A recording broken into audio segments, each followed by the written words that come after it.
La formation de l'acteur, Konstantin Stanislavski.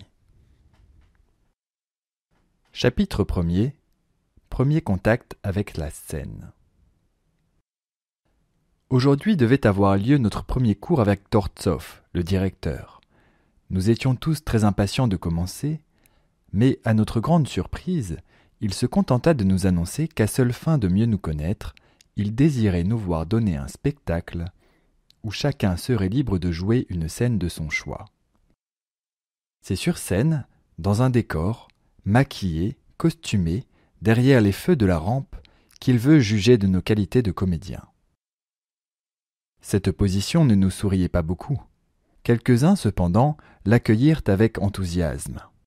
Parmi lesquels Grisha Kovorkov, qui avait déjà joué dans un petit théâtre, Sonia Veliaminova, une grande et jolie blonde, et Vania Viontsov, un garçon exubérant et dynamique.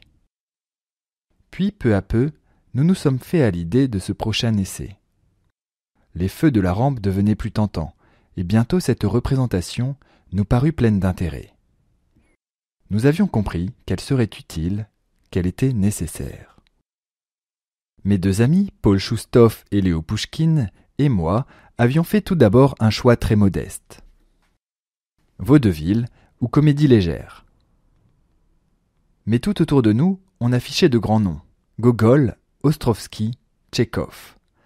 Si bien qu'imperceptiblement, nous nous sommes enhardis et nous avons décidé de jouer une scène romantique en vers. J'étais tenté par le personnage de Mozart, Léo par celui de Salieri. Paul songeait à Don Carlos. Puis nous avons commencé à parler de Shakespeare, et mon choix se fixa sur Othello. Paul accepta de jouer Iago.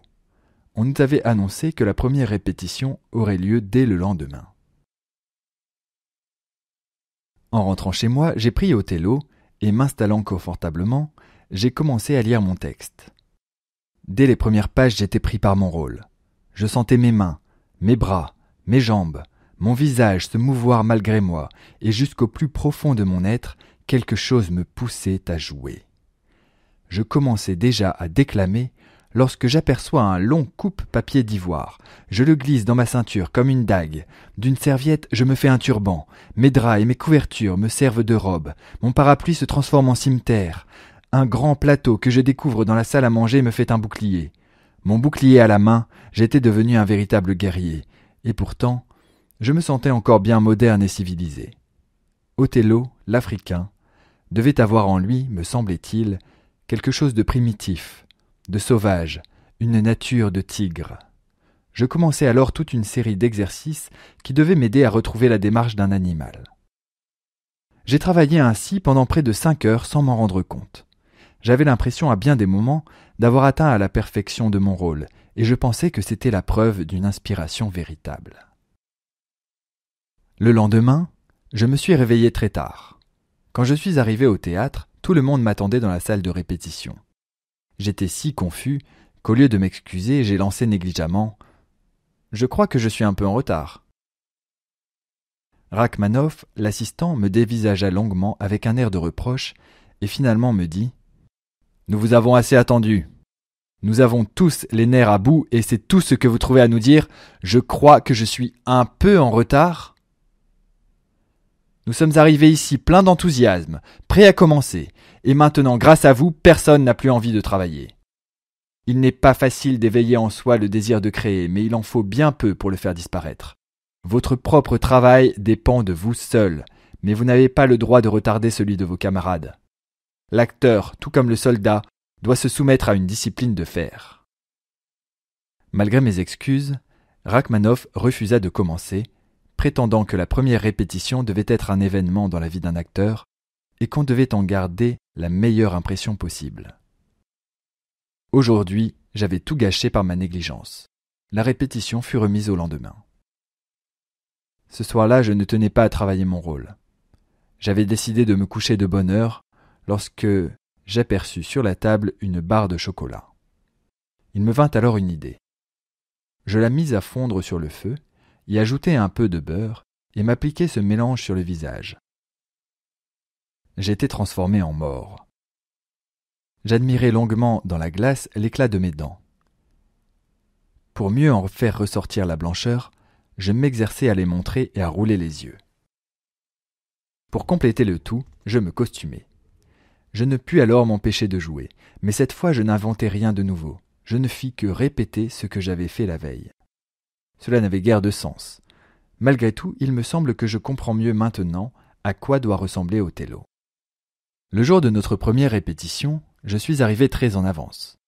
L'assistant nous avait conseillé d'organiser notre propre mise en scène et de nous occuper des accessoires. Paul me laissa faire car ce qui l'intéressait, c'était uniquement l'aspect intérieur du personnage de Iago.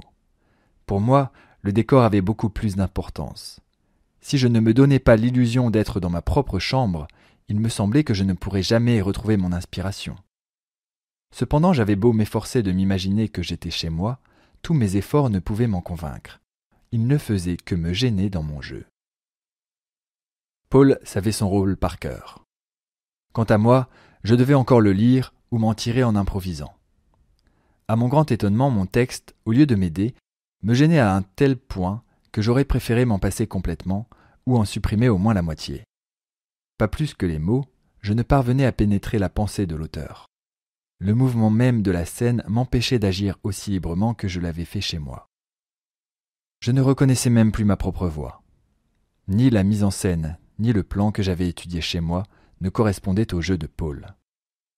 Comment pouvais-je, dans cette scène sans grande action entre Othello et Iago, placer ces effets de dents et ces roulements d'yeux qui devaient me faire véritablement entrer dans la peau de mon personnage? Et cependant, je ne pouvais me détacher de ma façon d'interpréter cette nature sauvage, telle que je la concevais, pas plus que je ne pouvais m'habituer à un autre décor. Est-ce parce que je n'avais rien en moi à leur substituer? Je lisais mon rôle et je jouais mon personnage séparément, comme deux choses différentes, sans penser qu'il pût y avoir, entre eux, aucune relation. Paroles et gestes ne pouvaient s'accorder et se gêner mutuellement. Rentré chez moi, j'ai travaillé encore mon rôle, mais toujours sans rien trouver de nouveau. Pourquoi ne pouvais-je faire autre chose que répéter toujours le même jeu? Ce que j'avais fait aujourd'hui, je l'avais déjà fait hier, et je le referai probablement encore demain. Mon imagination était-elle tarie?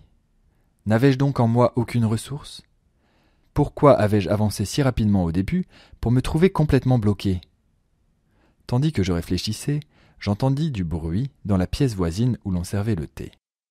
Pour ne pas attirer l'attention, je m'éloignai à l'autre bout de ma chambre et parlai aussi bas que possible. À ma grande surprise, je m'aperçus que, grâce à ce léger changement, mon état d'esprit se trouvait entièrement transformé. J'avais découvert un secret. Il ne faut pas répéter sans cesse, ni trop longtemps à la même place, ce qui est devenu trop familier. À la répétition d'aujourd'hui, je me suis mis dès le début à improviser. Au lieu de marcher de long en large, je suis resté assis et j'ai joué sans me préoccuper de mes mouvements. Le résultat ne s'est pas fait attendre. Je me suis embrouillé et ne pouvant me rappeler un seul mot, je me suis arrêté net. Il n'y avait pas d'autre solution que de reprendre mes vieilles habitudes et mon vieux système. Je ne savais absolument pas contrôler mes moyens. La répétition d'aujourd'hui ne m'a rien apporté de nouveau. Cependant, je commence à m'habituer à nos conditions de travail et à la pièce elle-même. Jusqu'à maintenant, mon interprétation du Maure ne pouvait s'adapter au Iago de Paul, mais il me semble que je réussis à faire concorder notre jeu. Tout au moins, la différence me paraît-elle moins violente. Je comptais sur l'effet que produirait cette nouvelle atmosphère sur la grande scène, imaginant l'éblouissement des projecteurs et le remue-ménage des coulisses. Au lieu de cela, j'ai trouvé un endroit désert à peine éclairé. L'immense plateau s'étendait devant moi entièrement vide.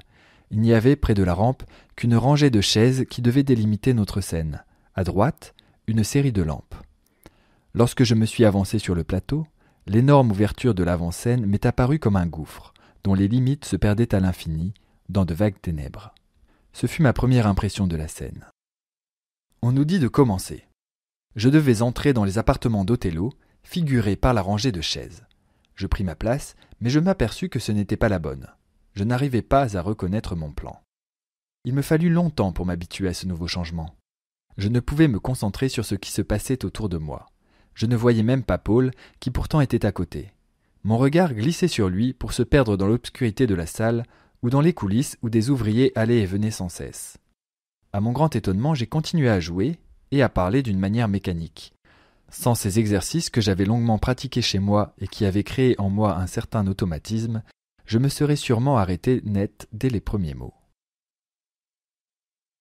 Pour notre seconde répétition sur la grande scène, je suis arrivé de bonne heure, décidé cette fois à me préparer directement sur le plateau dont la disposition était bien différente de celle de la veille.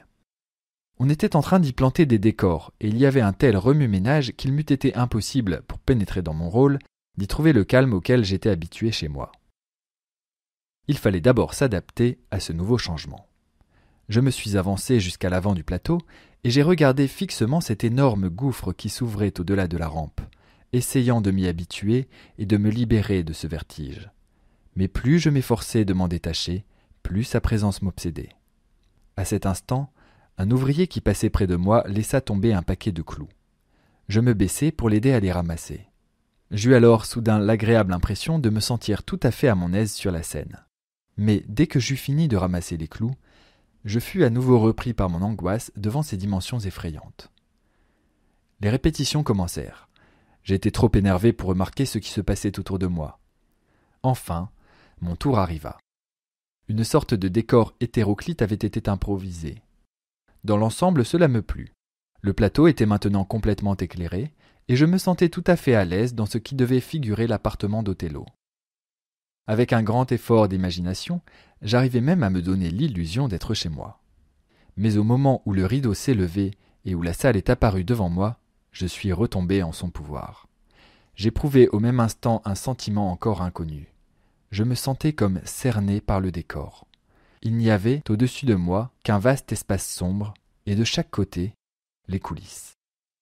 Ce demi-isolement n'est pas désagréable, mais il force l'acteur à rejeter toute son attention sur le public.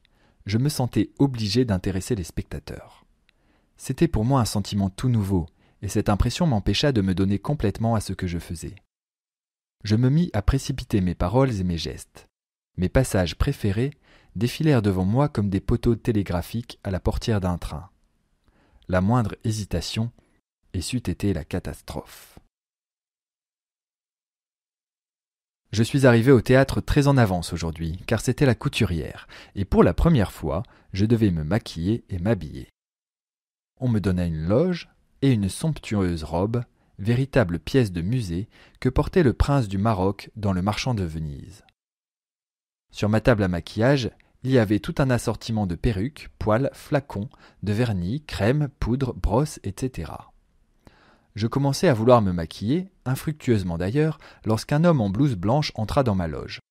Il se mit en devoir de m'enduire le visage d'huile, puis, avec un pinceau, étala les couleurs jusqu'à ce qu'elles fussent bien mélangées. Mon visage disparaissait entièrement sous un masque de suie. C'était tout à fait ce qui convenait à un mort, mais je regrettais malgré tout mon chocolat, sur lequel la blancheur de mes dents et de mes yeux ressortait avec plus d'éclat. Lorsque mon maquillage fut terminé, j'enfilai mon costume et m'admirai longuement dans la glace.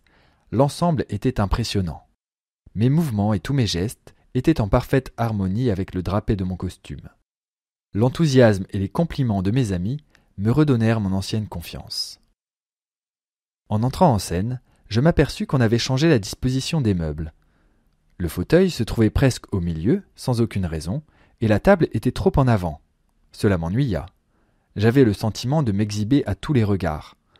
J'arpentais la scène, prenant sans arrêt ma dague dans les plis de ma robe et me heurtant à tous les coins de meubles. Mais malgré cela, je continuais à débiter mon rôle automatiquement et à aller et venir comme à l'ordinaire. Il me semblait impossible de ne pas venir à bout de cette scène en dépit de tout, jusqu'au moment où, au point culminant de mon rôle, une pensée me traversa l'esprit. J'allais m'arrêter net. J'en étais sûr, une véritable panique s'empara de moi, et pendant une seconde, je fus incapable de prononcer un mot. Je ne sais ce qui fit ressurgir en moi l'automatisme de mon jeu, mais une fois de plus, c'est ce qui me sauva. Je n'avais plus qu'une pensée, en finir au plus vite et quitter le théâtre. Plus tard, seul dans ma chambre, je broyais du noir. Heureusement, Léo vint me voir, Il m'avait remarqué parmi les spectateurs pendant qu'il jouait et voulait savoir ce que je pensais de lui. Mais il m'était impossible d'en dire quoi que ce soit. J'étais tellement crispé en attendant mon tour que je l'avais regardé sans le voir. Il me parla de la pièce et du rôle d'Othello qu'il connaissait parfaitement. Il m'expliqua comment il comprenait la douleur du mort, sa surprise et sa stupeur en découvrant que pareil vice puisse se cacher sous les traits adorables de Desdémone. Après son départ, j'ai essayé de reprendre certains passages de mon rôle en suivant son interprétation. J'ai compris alors toute la douleur d'Othello. Les larmes m'en vinrent aux yeux. Le jour du spectacle arriva. Je pouvais prévoir tout ce qui allait se passer.